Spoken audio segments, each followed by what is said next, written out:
दिल्ली कांग्रेस की अध्यक्ष शीला दीक्षित ने आज साफ कर दिया कि दिल्ली में आम आदमी पार्टी के साथ कांग्रेस नहीं करेगी गठबंधन। गठबंधन से इनकार के बाद अरविंद केजरीवाल का कांग्रेस पर हमला। कहा कि ऐसे वक्त में जब सारा मुल्क मोदी शाह की जोड़ी को हराना चाहता है, कांग्रेस बीजेपी विरोधी वोटों को बांटकर बीजेपी की मदद कर रही है। अरविंद केजरीवाल ने कांग्रेस पर तंज कसते हुए यह भी कहा कि अफवाह है कि कांग्रेस का बीजेपी से कोई समझौता है। जनता इस अपवित्र गठबंधन को हराएगी। पाकिस्तान में जैश सरगना अजहर का बेटा और भाई समेत 44 आतंकी गिरफ्तार। बालाकोट हवाई हमले पर राजनाथ सिंह का बयान। कहा कांग्रेस पाकिस्तान जाकर शवों को गिन सकती है।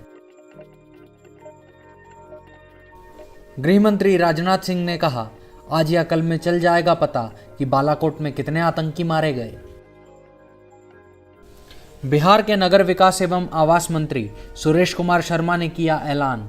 बोले पटना मेट्रो में 191 पदों पर जल्द होगी भर्ती।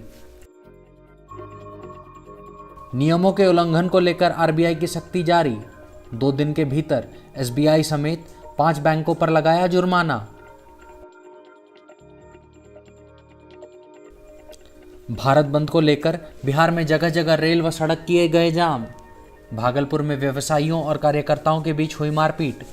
व्यवसायियों ने कार्यकर्ताओं को खदेड़ा।